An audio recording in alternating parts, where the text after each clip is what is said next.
Ini insya Allah kita membahas keunggulan zikir yang berisi pujian kepada Allah atas doa yang kita panjatkan kepadanya setiap hari.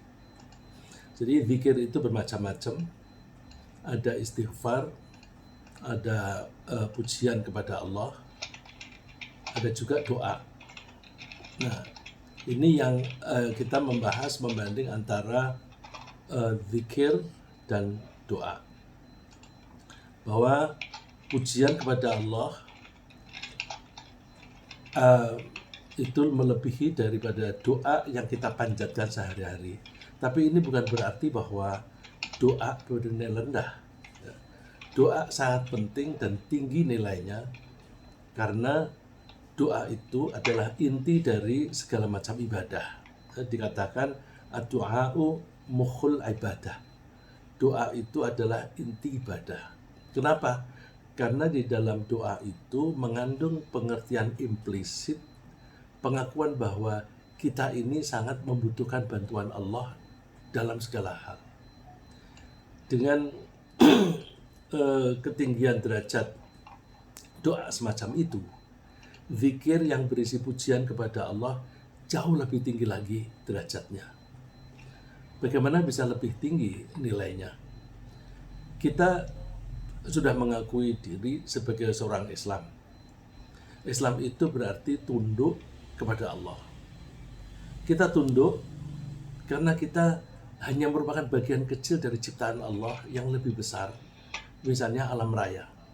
Alam raya ini ciptaan Allah yang besar, kita bagian.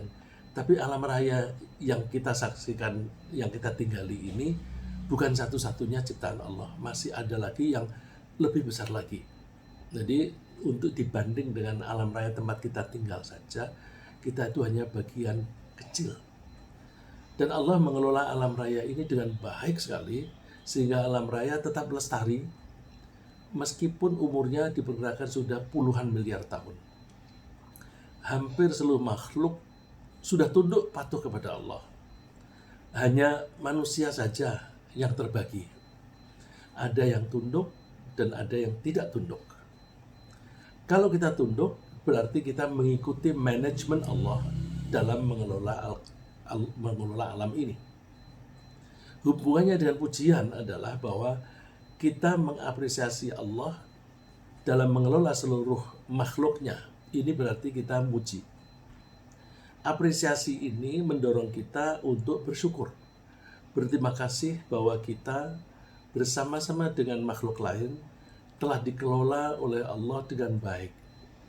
Kemudian rasa syukur ini mendorong kita untuk dengan senang hati mengikuti aturan-aturan Allah. Jadi pujian itu berarti bahwa kita rela dan bahkan bersyukur, berterima kasih telah diatur oleh Allah. Ini adalah inti dari ketundukan kita kepada Allah. Dan ketika kita memuji Allah, kita tidak memiliki kepentingan pribadi. Udah, kita maunya hanya muji Allah saja.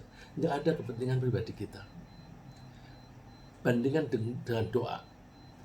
Ketika kita berdoa, kita memanggil-manggil Allah karena memang ada maunya. Karena ada kepentingan pribadi. Jadi ketika kita berdoa, hati kita tidak setulus ketika kita memuji Allah. Karena ketulusan hati inilah Allah menghargai tinggi pujian kita, lebih tinggi daripada doa. Nah, penghargaan ini tersirat dalam firman Allah yang dikutip oleh Nabi Muhammad SAW, yang berarti ada di hadis qudsi, bahwa orang yang terlalu sibuk dengan zikir, maka keinginannya akan dipenuhi. Hadisnya itu berbunyi kurang lebih, Man syaghalahul Qur'anu wa dzikri an mas'alati a'taituhu afdala ma u'tiyas sa'ilin wa fadlu kalamillah ala sa'idil kalam ka fadlillahi ala khalqih. Siapa yang terlalu sibuk dengan membaca Al-Quran dan zikir kepadaku, zikir di sini berarti memuji kepada Allah, maka dan sampai dia lupa atau tidak sempat meminta, tidak sempat berdoa, maka aku akan memberi dia lebih bagus daripada yang aku berikan kepada orang yang minta. Jadi orang yang minta sesuatu, kalau itu dia diberi, kepada orang yang terlalu sibuk membaca Al-Quran dan zikir, maka Allah memberinya lebih bagus daripada yang diberikan kepada orang yang berdoa. Kenapa? Fadlu kalamillahi ala sa'idil kalam, keutamaan firman Allah, Al-Quran, itu melebihi firman atau kata-kata siapa saja. Bandingannya bagaikan kafadlillahi ala khalqih, seperti keutamaan Allah di atas makhluknya. Tentu saja kita itu, kemuliaan seseorang itu bergantung kepada siapa kita nempel. Saya ulang, kemuliaan seseorang itu dipengaruhi kepada siapa kita nempel. Kalau seorang membantu bapak rumah tangga, nilainya tentu beda dengan seseorang yang membantu presiden. Membantu presiden namanya saja dengan menteri. Membantu direktur disebut sekretaris dan sebagainya. Tapi kalau orang biasa, pembantu rumah tangga. Kalau kita membantu Allah, maka derajat kita akan lebih tinggi daripada kita membantu siapapun selain Allah. Tentu selain Allah itu adalah makhluk. Begitu pula kalau kita menempel dalam arti bacaan, orang yang membaca Al-Quran tentu nilainya jauh berbeda dibanding orang yang bacaannya komik, atau apapun, atau buku-buku sains apapun. Itu kemuliaannya jauh, karena memang Al-Quran itu firman Allah, sedangkan yang lain itu omongan makhluk. Nah, di antara zikir yang memuji Allah, yang paling utama adalah tahlil. Rasulullah mengatakan, afdalul zikri la ilaha illallah. Zikir yang paling utama adalah tidak ada Tuhan kecuali Allah. Ini termasuk bagian dari pujian. Karena di situ mengandung pengertian bahwa gak ada orang lain yang layak menjadi Tuhan. Tidak ada orang lain yang mampu menciptakan alam ini kecuali Allah. Jadi yang namanya Tuhan itu ya yang menciptakan. Kalau ada orang menyembah sesuatu atau seseorang yang tidak menciptakan, ya itu salahnya dia. Jadi kalau kita mau menyembah ya yang menciptakan. Nah, kalau kita mengatakan la ilaha illallah, di situ banyak tersirat arti. Antara lain, kalau yang letter luck-nya, tidak ada Tuhan yang layak disembah kecuali Allah. Nah, kalau lebih luas lagi, berarti tidak ada siapapun yang bisa menciptakan alam raya ini kecuali Allah. Nah, itu berarti pujian. Nah, tidak ada siapapun yang bisa mengelola alam raya ini kecuali Allah. Itu semua tersirat di dalam kata la ilaha illallah. Oleh karena itu, la ilaha illallah itu zikir yang paling tinggi. Ya, mengucapkan kalimat tauhid, la ilaha illallah itu disebut tauhid. Tauhid itu artinya mengesahkan. Jadi kalau kita bilang la ilaha illallah, berarti kita mengesahkan hanya Allah saja yang layak disembah.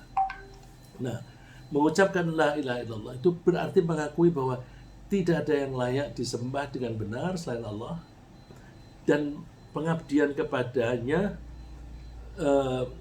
tidak layak kecuali secara murni. Kita menyembah Allah harus murni, tidak dikaitkan atau tidak dibarengkan dengan apapun. Jadi kalimat tauhid dalam zikir yang paling utama adalah paling utama karena kalimat ini merupakan cabang yang paling tinggi di antara cabang-cabang iman. Kita selama ini mengenal rukun iman itu ada 6. Tapi sebenarnya kalau kita melihat hadis, tidak disebut rukun, tetapi jumlahnya banyak. Ya. Misalnya di hadis yang berikut ini, Al-imanu bid'un wa sab'una au bid'un wa situna syu'bah. Iman itu cabangnya ada 70 sekian atau 60 sekian. Ini ada hadis bunyinya kok pakai au atau. Saya bilang sekian itu terjemahan saya dari bid'un. Bid'un itu istilah bahasa Arab untuk menunjukkan angka antara 3 sampai 9. Nah, jadi 3 termasuk bid'un, 7 ya bid'un, 9 juga bid'un. Nah, Rasulullah menyebutnya bid'un wa sab'un. 70 plus bid'un. Nah, plus antara 7 sampai 9. Karena nggak jelas, maka saya tadi bilang 70 sekian. Tapi pakai atau. Ini karena hadis ini gabungan dari hadis yang diriwayatkan oleh Bukhari dan Muslim, dan ulama sepakat bahwa dua orang itu kalau mencantumkan satu hadis di dalam bukunya berarti sahih. Nah, yang satu itu menyebutkan 70 sekian, yang satu 60 sekian. Karena digabung maka ditulis atau. Apakah ini menjadi ciri atau ada kekurangan? Enggak, bisa saja orang yang mendengar yang dikutip itu mendengarnya Rasulullah mengatakan 70 sekian dan yang satunya 60 sekian. Nah, itu berarti angka itu tidak absolut. Banyak sekali gitu. Banyak sekali. Jadi kalau kita mengenal rukun iman itu ada 6, kita membacanya bahwa rukun iman itu tidak kurang dari 6. Jadi bukan hanya 6, tapi tidak kurang dari 6. Jadi lebih, buktinya di sini tidak disebut rukun tetapi disebut cabang. Nah, dari 70 sekian cabang itu, la ilaha illallah itu yang paling tinggi. Dan yang paling rendah adalah menyingkirkan bahaya dari jalanan. Jadi orang yang mengaku beriman, kalau melihat ada sesuatu yang berbahaya, pasti singkirkan. Itu kan kalau bahayanya kelihatan, seperti misalnya ada batu atau pecahan kaca atau apa di jalanan. Secara abstrak, kalau ada seseorang melakukan sesuatu yang akibatnya bisa membahayakan dia, misalnya di dalam berdagang dia menipu, itu ada bahaya. Maka orang yang beriman itu ada kewajiban menegur dia, jangan menipu, karena itu berbahaya. Itu sama dengan menyingkirkan bahaya dari jalanan, tetapi dalam arti yang lebih abstrak. Wal haya'u syu'batun minal iman, sedangkan malu itu bagian dari iman. Malu di sini ya, dalam bahasa Inggris malu itu ada shy, ada shame. Kalau yang dimaksud malu di sini adalah malu yang shame. Kita yang sehat akalnya, bila melakukan suatu kesalahan kemudian ketahuan orang lain, kita akan malu. Nah, kalau kita masih punya rasa malu, itu berarti di dalam diri kita itu masih ada kendali. Mau melakukan sesuatu yang melanggar, malu. Malu kalau nanti ketahuan orang. Yang lebih bagus lagi, tidak malu kepada orang, tetapi malu kepada Allah. Sedangkan Allah itu melihat kita kapanpun dan dimanapun. Ya, jadi ini intinya adalah bahwa la ilaha illallah adalah cabang iman yang paling tinggi. Kalau diibaratkan iman itu adalah pohon, cabang yang paling rendah adalah menyingkirkan bahaya dari jalanan.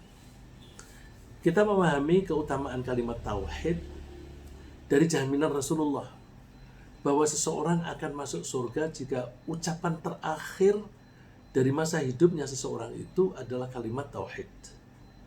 Jadi orang mungkin bermacam-macam kelakuannya, tetapi kalau kalimat terakhir waktu seseorang itu meninggal, maka insya Allah dia masuk surga. Tentu sebelum nyawa itu berada sampai di tenggorokan. Ya. Rasulullah bersabda, "Man kana akhiru kalamihi la ilaha illallah, dakhalal jannah. Siapa yang akhir omongannya itu la ilaha illallah, maka dia masuk surga. Kelihatannya ini gampang. Ada teman yang mencoba mengumpulkan data di rumah sakit Islam. Di rumah sakit Islam Cempaka Putih dan rumah sakit Islam yang manapun, itu kalau ada orang yang sakitnya makin parah, itu ditalkin, dibimbing supaya kalimat terakhirnya la ilaha illallah. Tapi yang didapati adalah bahwa sebagian besar itu tidak bisa mengucapkan la ilaha illallah meskipun dia orang Islam. Jadi kalau kita kepingin akhir hayat kita nanti kita mengucapkan la ilaha illallah, kita latih terus menerus. Latihannya ya dengan ucapan, ya dengan tindakan. Tindakan itu artinya apapun yang kita lakukan hanya untuk Allah saja, hanya untuk mengabdi Allah. Bahwa pujian kepada Allah itu lebih utama daripada doa, bisa juga kita pahami dari apa yang dialami oleh Nabi Yunus. Nabi Yunus seperti yang kita ketahui, beliau berdakwah, kemudian umatnya itu pada membangkang, lalu dia ingin pergi meninggalkan daerahnya. Lalu dia naik kapal, ada ombak yang besar, lalu penumpangnya itu dikurangi. Nah, beliau termasuk yang harus terjun ke laut. Ternyata dia dimakan atau ditelan oleh ikan yang besar, yang di dalam rongganya itu ada oksigen sehingga dia masih hidup. Nah, doanya Nabi Yunus itu nggak ada permintaan. Ya. Beliau memperbanyak ucapan kalimat tauhid ketika berada di dalam perut ikan raksasa itu. Lalu Allah menyelamatkan beliau dengan mengeluarkannya dari perut ikan itu di pantai. Jadi ikannya minggir ke pantai, dia dimuntahkan, lalu dia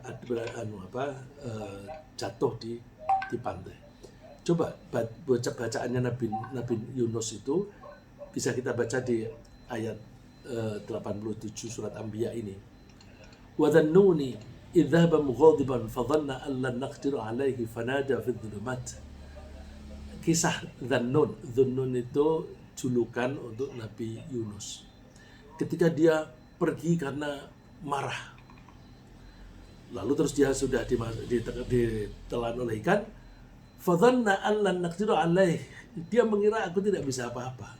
Lalu dia berdoa, memanggil-manggil fi dhulumat, di dalam kegelapan perut tadi. Coba bacaannya, la ilaha illa anta subhanaka inni kuntu minadh dhalimin. Tidak ada Tuhan kecuali Engkau, Maha suci Engkau. Aku ini memang zalim pada diriku sendiri. Gak ada permintaan.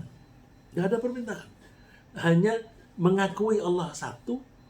Allah itu suci dari sekutu dan kekurangan. Dan mengakui memang aku ini salah.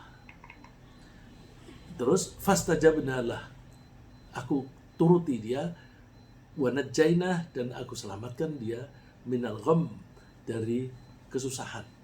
Wa kadzalika nunjil mu'minin, demikianlah aku atau kami Allah menyelamatkan orang-orang yang beriman. Jadi ini menunjukkan bahwa la ilaha illallah itu lebih utama daripada doa.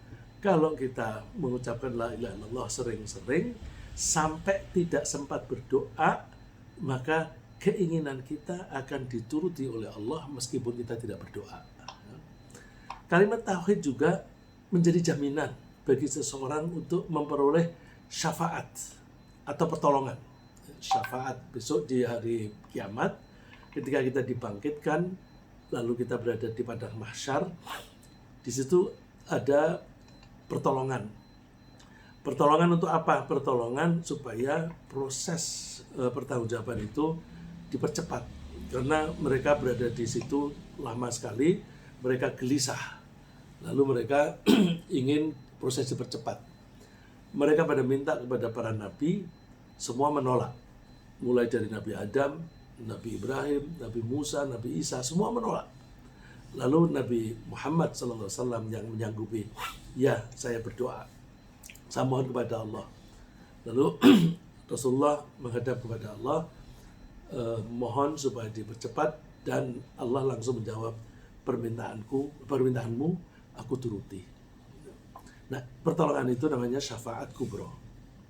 Pertolongan Nabi Muhammad tidak hanya di situ. Nanti orang-orang yang sudah masuk ke neraka bisa dientaskan oleh Nabi Muhammad. Dan orang-orang yang baru akan dimasukkan ke neraka juga bisa ditolong oleh Nabi Muhammad. Nah, pertolongan di akhirat itu namanya syafaat. Nah, siapa yang bisa mendapatkan pertolongan dari Rasulullah? Ini Abu Hurairah bertanya. Abu Hurairah bertanya kepada Rasulullah, ya Rasulullah, man as'adun nasi bi syafa'atika yaumil qiyamah? Siapakah orang yang paling beruntung bisa mendapatkan pertolonganmu besok di hari kiamat? Terus Rasulullah menjawab, laqad dzanantu ya Abu Hurairah alla yas'alani an hadzal hadits ahad awwalu minka. Aku sudah menduga, Abu Hurairah, tidak akan ada orang yang bertanya tentang ini sebelum kamu. Kamu pasti yang pertama kali bertanya. Karena aku melihat memang kamu suka belajar dari Nabi. Terus Rasulullah menjawab, as'adun nasi bi syafaati yaumil qiyamah man qala la ilaha illallah. Orang yang beruntung mendapatkan syafaatku di hari kiamat adalah orang yang mengucapkan la ilaha illallah tapi khalisan min qalbihi aw nafsi. Mengucapkannya itu murni, memang tulus di hati. Jadi bukan hanya lip service dan bukan hanya teriak-teriak saja. Jadi teriak-teriak itu ada orang yang zikir itu la ilaha illallah itu teriak-teriak. Ya, yang penting itu ketulusan hatinya. Teriak boleh asal memang konteksnya membutuhkan itu dan dia betul-betul tulus. Jadi yang penting itu yang di hatinya. Terus mengulang-ulang bacaan tahlil dan tahmid, ini ditambah dengan tahmid. Jadi la ilaha illallah dengan tahmid. Tahmid itu alhamdulillah. Itu pahalanya besar. Nah, pahalanya diulang 10 kali saja, itu pahalanya besar sekali. Rasulullah memberikan umpamaan begini. Man qala la ilaha illallah wahdahu la syarikalah lahul mulku wa lahul hamdu wa huwa ala kulli syai'in qadir 10 marrat. Siapa yang membaca, ini biasa kita baca habis sholat ya, la ilaha illallah wahdahu la syarikalah lahul mulku wa lahul hamdu wa huwa ala kulli syai'in qadir. Ini biasa kita baca. Dari masjid-masjid tertentu suka membacanya bareng. Ini dibaca 10 kali. Ya, saya ulang, la ilaha illallah wahdahu la syarikalah lahul mulku wa lahul hamdu wa huwa ala kulli syai'in qadir. Kalau dibaca 10 kali, maka pahalanya seperti memerdekakan 4 budak. Sekarang tidak ada budak. Dulu memang sudah ada perbudakan, lalu Islam menghilangkan perbudakan melalui 2 cara. Cara pertama untuk mendidik keimanan, bahwa kalau kamu memerdekakan budak maka pahalamu besar. Yang kedua, untuk mendidik masyarakat supaya jangan melanggar. Jadi kalau ada orang melanggar peraturan-peraturan tertentu, hukumannya merdekakan budak. Contohnya misalnya ada orang laki-laki, dia siang hari di bulan Ramadan, dia dalam keadaan puasa, kemudian dia entah lengah atau tergoda pada istrinya, lalu terus berhubungan, melanggar. Nah, itu dendanya memerdekakan budak. Dan misalnya lagi dia bersumpah tidak akan menggauli istrinya selama sekian bulan. Wow, jangan begitu, kasihan istri. Udahlah, itu anggap saja tidak ada, tapi caranya menebus. Tebusannya memerdekakan budak. Ya, jadi di Timur Tengah waktu itu perbudakan itu bisa habis tanpa ada perselisihan. Berbeda dengan di Amerika, padahal belakangan saja di Amerika menghilangkan perbudakan itu sampai menyebabkan perang saudara. Ini indahnya Islam, memuliakan manusia, memerdekakan atau membebaskan perbudakan, tapi dengan cara yang baik. Nah, di samping tahlil la ilaha illallah, itu ada 3 lagi yang sangat disukai oleh Allah, yaitu tasbih, tahmid, dan takbir. Ditambah dengan tahlil jadi 4. Ya, saya ulang, tahlil itu la ilaha illallah, terus tasbih itu subhanallah. Kalau kita baca subhanallah dalam hati, kita camkan, kita menganggap bahwa Allah itu maha suci dari sekutu dan maha suci dari segala macam kekurangan. Kalau kita menganggap Allah maha suci dari segala macam kekurangan, berarti kita menganggap apapun yang dilakukan oleh Allah itu pasti benar, tidak ada yang salah. Nah, kalau menganggap Allah itu apapun yang dilakukan itu benar, berarti kita menerima keadaan. Kalau menerima keadaan, berarti kita tidak berkeluh kesah. Nah, oleh karena itu, kalau orang itu betul-betul beriman, gak ada keluh kesah. Yang keluh kesah itu, coba kalau dirunut, nanti ada keimanannya yang kurang sempurna. Nah, itu perlu diperbaiki. Ya, jadi kalau ada di antara kita merasa kok banyak keluh kesah, introspeksi. Aku harus mencari tahu di mana letak kekurangan keimananku kok sampai aku masih berkeluh kesah. Lalu tahmid itu mengandung pujian bahwa Allah telah menciptakan dan memperlakukan kita dengan penuh kasih sayang. Wujudnya kalau dalam ucapan itu bisa alhamdulillah. Sebenarnya tidak hanya alhamdulillah, bisa juga misalnya kita mengatakan ar-Rahman, Tuhan, Engkau memang maha pengasih. Itu kan pujian juga. Ya. Lalu takbir itu pengakuan bahwa Allah maha besar. Maha besar apanya? Segalanya. Bukan dalam volume, ya. Kita tidak membahas Allah dalam bentuk zatnya. Tapi maha besar itu kekuasaannya. Kekuasaannya tidak terbatas. Terus kemampuannya itu juga tidak terbatas. Maka Allah itu maha besar. Nah, 4 ini adalah zikir yang disukai oleh Allah, seperti sabda Nabi, ahabbul kalami ilallahi 4. Ucapan yang paling disukai oleh Allah ada 4, yaitu subhanallah, walhamdulillah, wala ilaha illallah, Allahu akbar. Nah, la yadurruka bi ayyihinna bada'ta. Enggak ada masalah kamu mulai dari yang mana. Boleh dimulai dari Allahu akbar, boleh dari subhanallah. Cuma kita seringkali tergantung pada pembiasaan. Dari kecil sudah dibiasakan subhanallah, alhamdulillah, wala ilaha illallah, Allahu akbar. Ya udah, baca itu yang paling nyaman. Kalau ada yang nyaman dimulai dari Allahu Akbar atau dari La ilaha illallah, terserah, itu boleh saja. Yang penting isinya. Nah, Rasulullah sendiri juga menyukai 4 kalimat tersebut.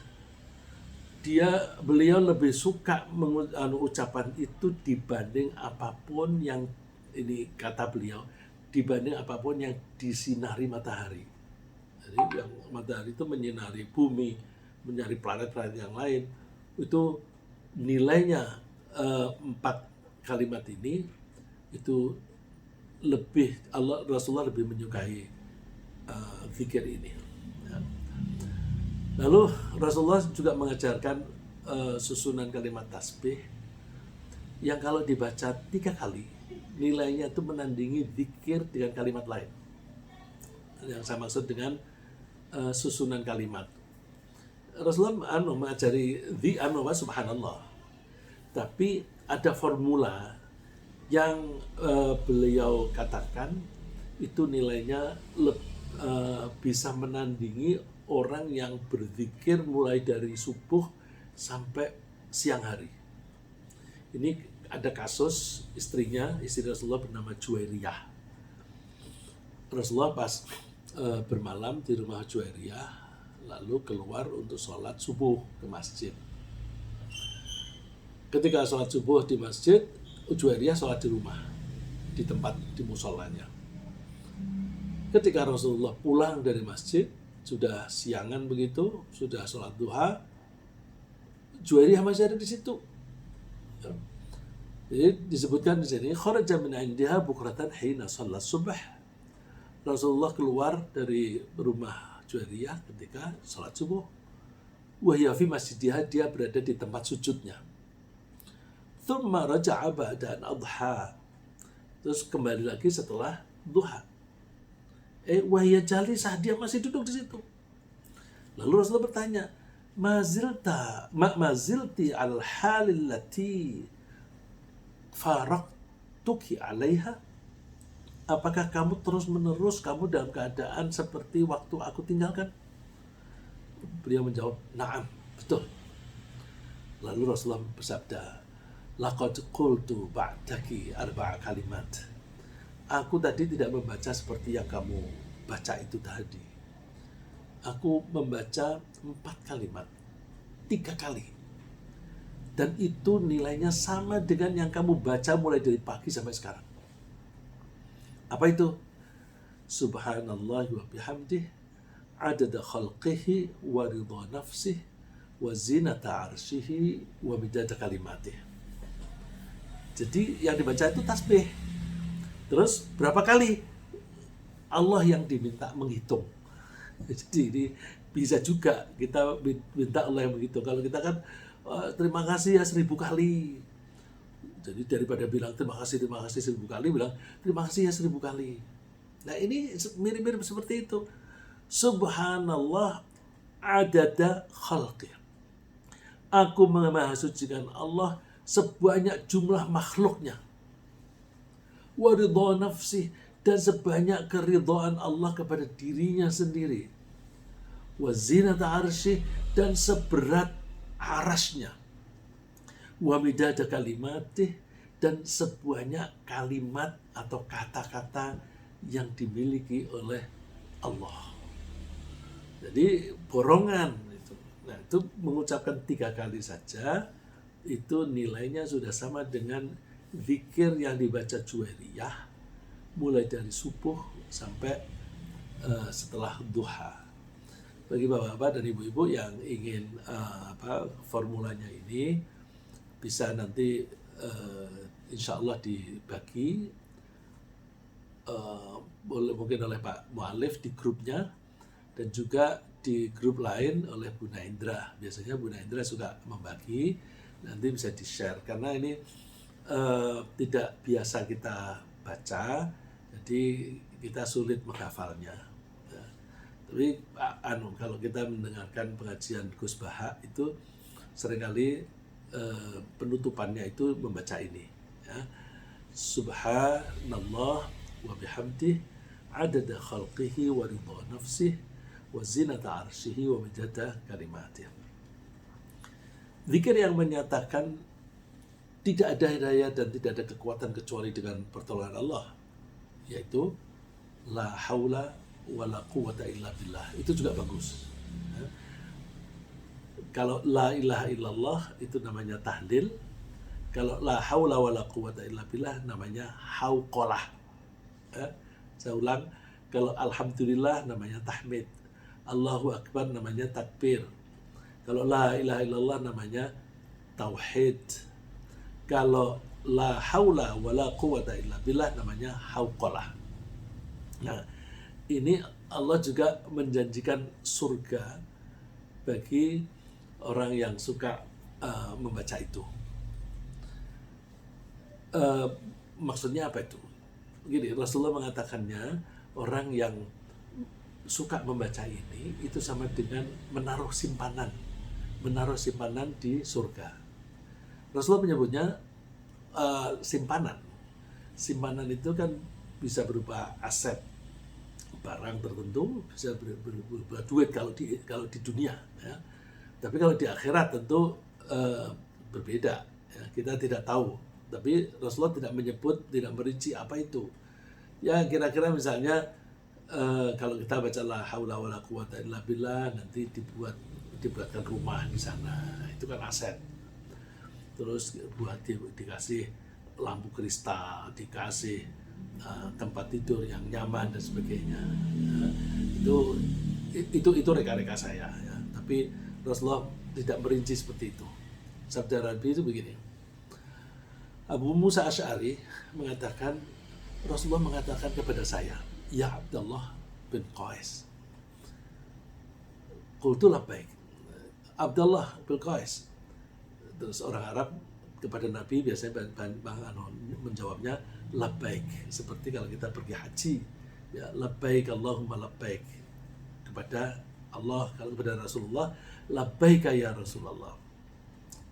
Qala, Rasulullah bersabda, ala adulluka ala kalimatin min kanzin min kunuzil jannah. Maukah aku tunjukin kamu kata-kata yang merupakan simpenan yang ada di surga? Qultu bala, oh mau Rasulullah. Lalu Rasulullah mengatakan, la haula wala quwwata illa billah. Zikir yang lain, Allah akan melindungi orang yang berzikir dengan pujian, bahwa Allah tidak, namanya Allah saja itu tidak akan tertimpa bahaya suatu apapun. Ya tidak mungkin, karena selain Allah itu semua adalah ciptaan Allah. Kalau Allah menciptakan sesuatu, ciptaannya itu tidak akan mengenai Allah.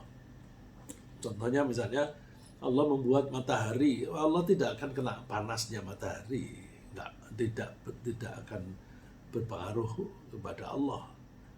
Begitu pula waktu. Kalau kita, waktu makin lama membuat kita makin tua, makin lemah.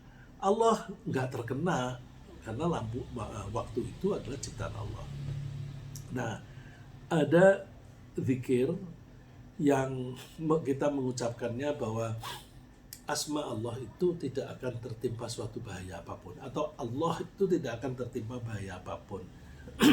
Nah, kalau kita membiasakan bacaan itu, maka kita akan dilindungi oleh Allah. Sabda Nabi begini, ma min abdin yaqulu fi sabahi kulli yaumin wa masa'in kulli lailatin bismillahilladzi la yadurru ma'a ismihi syai'un fil ardi wa la fis sama' wa huwa sami'ul alim, thalatha marrat. Siapa yang di pagi hari, sore hari, dan malam hari membaca Bismillahilladzi la yadurru ma'asmihi syai'un fil ardi wa la fis sama' wa huwa sami'ul alim, bacanya 3 kali, maka dia tidak akan tertimpa suatu apapun. Artinya Bismillah dengan nama Allah, alladzi la yadurru ma'asmihi syai', yang kalau kita bersama-sama dengan asma Allah atau bersama-sama dengan Allah, maka kita tidak akan tertimpa sesuatu apapun, baik di langit maupun di bumi. Allah Maha mendengar dan Maha mengetahui. Maka orang itu akan terlindungi. Ini ada yang menceritakan bahwa suatu saat ada kebakaran rumah, beberapa rumah itu terbakar, tapi ada rumah salah satu sahabat yang tidak terbakar, dia terlewati. Ditanya kenapa, rupa-rupanya dia membiasakan bacaan ini, Bismillahirrahmanirrahim, la yadurru ma'asmihi syai'un fil ardi wa la fis sama' wa huwa sami'ul alim. Di zaman akhir ini di Kaliwungu Semarang itu ada seorang kiai namanya Humaid. Dia diundang pengajian malam hari di suatu kampung. Dan untuk ke kampung itu dia harus menyeberangi sungai. Kebetulan sungai itu banjir dan deras, tidak ada jembatan. Dia menunggu barangkali nanti susut begitu. Dia duduk di batu yang besar gitu. Nah, yang mengundang itu menunggu, kenapa ini Pak Kiai Ahmad tidak datang-datang. Terus dia mencoba menyusul menyeberang sungai, ada di situ. Kenapa Pak Yai ada di sini? Ya saya nunggu surutnya banjir. Ayo bersama saya Pak Yai. nyebrang. Itu nyebrang itu kayak tidak terpengaruh banjir itu. Lalu Kiai Umar tanya, kok kamu bisa begitu gimana? Saya mengamalkan ajarannya Pak Kiai. Apa itu? Membaca ini. Jadi Pak Kiai Umarnya cerita, ya saya ini mengajar, tapi kan saya karena untuk mengajar saya belajar terus, tidak sempat membaca ulang-ulang zikir ini. Tapi muridku sempat. Nah, terus merasakan itu. Nah, itu cerita dari Pak Kiai Umar. Nah, saya kira sementara begitu, ringkasnya adalah bahwa orang yang terlalu sibuk dengan zikir memuji Allah dan membaca Quran, keinginannya akan dipenuhi oleh Allah. Kalimat tauhid adalah pujian yang paling utama dan kunci untuk masuk surga. Ada 4 kalimat zikir yang paling disukai oleh Allah dan juga oleh Rasulnya, yaitu tasbih, tahmid, tauhid, dan takbir. Berzikir dengan hauqalah, yaitu la haula wa la quwata illa billah, itu bagaikan menempatkan simpanan di surga. Demikian, semoga Allah memasukkan kita ke dalam golongan orang-orang yang suka berzikir seraya memujinya. Amin.